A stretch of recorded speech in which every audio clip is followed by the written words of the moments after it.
vague solaire. Sans l'ombre d'un nuage, le ciel devint un miroir ardent.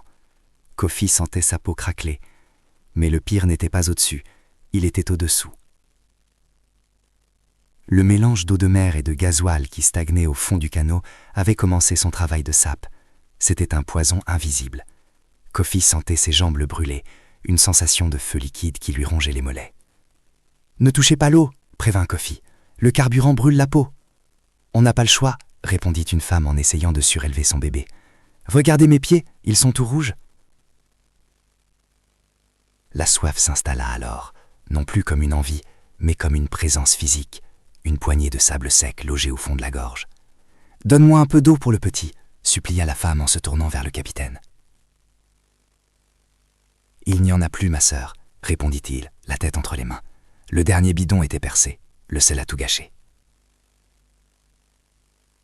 Le silence revint, seulement entrecoupé par les gémissements des malades et le clapotis moqueur de l'océan. Kofi regardait ses mains. Elles étaient gonflées, les articulations durcies par le sel. Il sortit à nouveau le talisman. Il essayait de se souvenir de l'odeur du bois fraîchement scié dans son atelier, cette odeur de sève et de vie. Mais l'odeur du vomi et du gasoil était plus forte. Un homme, pris de folie, se pencha par-dessus le bord. « C'est bleu, c'est frais », murmura-t-il. « Non !» cria Kofi. « Ne bois pas l'eau de mer, c'est la mort !» L'homme ne l'écouta pas. Il but de grandes goulées d'eau amère. Quelques minutes plus tard, il commençait à vomir du sang et de la bile, ses yeux se révulsant. Bakary se détourna, serrant le bras de Kofi. « On est au milieu de rien, Kofi, » pleura Bakary. « Personne ne sait qu'on est là. Ma mère croit que je suis déjà à Paris. Elle attend mon appel. » Kofi serra le talisman de Sipo contre sa poitrine. Le bois était froid, lourd de tout le sel de la Méditerranée. « Personne n'est au milieu de rien, Bakary. Dieu voit tout. Alors pourquoi il nous laisse brûler ici ?» La 4e nuit sur l'eau ne fut pas une obscurité, mais une dissolution. Le froid, qui avait été une morsure de bête sauvage, était devenu une couverture de plomb, engourdissant l'essence de Kofi. Il ne sentait plus ses pieds, dévorés par la brûlure chimique du gazole, ni ses mains, crispées sur le talisman. « Kofi, regarde !» murmura Bakary. Sa voix n'était plus qu'un souffle de poussière. « La forêt, elle avance sur l'eau. » Kofi ouvrit les yeux. À travers le voile de sel qui collait ses paupières, il vit les vagues changer de forme. Ce n'était plus de l'écume, mais des feuilles, larges et vertes de cacaoyer. Le clapotis contre le boudin pneumatique devint le son de la pluie tropicale frappant le toit en tôle de boisquet. « C'est vrai, Bakary, » répondit Kofi, son esprit glissant doucement hors de la réalité. « On est arrivé dans la plantation. » Il sortit le talisman de Sipo. Le bois était désormais une éponge saturée, grisâtre, perdant ses fibres. Mais dans la main de Kofi, il commençait à chauffer. Une chaleur intense, comme celle du fer qu'on forge ou du bois qu'on pense trop vite. Soudain, une ombre se dressa devant le canot. Ce n'était pas un navire de sauvetage, mais un Sipo gigantesque, un arbre roi, dont les racines plongeaient jusqu'au fond de l'abîme pour en boire l'amertume. « Tu vois, Kofi ?» dit une voix familière. Kofi sursauta. Son père était là, assis à la proue du canot, un rabot à la main. « Père, j'ai perdu mon sac, j'ai perdu les outils. » L'ombre sourit, une silhouette de lumière dans la nuit noire. « Le vrai bois ne se noie jamais, mon fils. Il finit toujours par atteindre un bord. L'outil, c'est ta main. Le bois, c'est ton âme. » Kofi regarda ses doigts gonflés. Il ne lui faisait plus mal. Il commença à sculpter l'air, mimant les gestes de l'assemblage parfait. Il n'était plus un migrant anonyme sur un boudin de plastique. Il redevenait le maître des essences, celui qui redonne vie à l'arbre mort.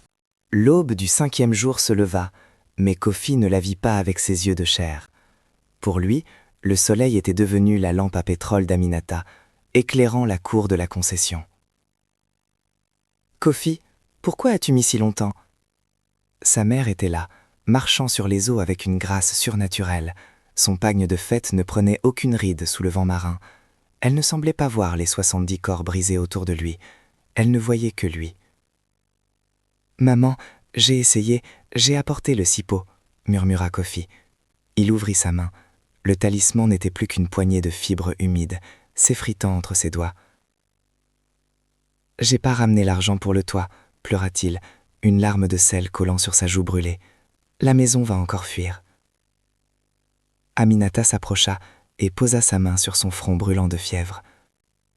Le toit est réparé, Kofi. Regarde au-dessus de toi. Kofi leva les yeux.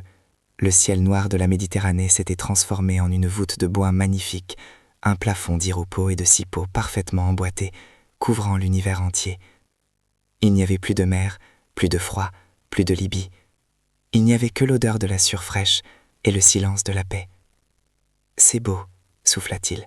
« Viens, dit Aminata, la petite ne tousse plus, le repas est prêt. » Kofi sentit son cœur ralentir, s'accordant au rythme de la houle, un battement par minute, puis un battement par éternité.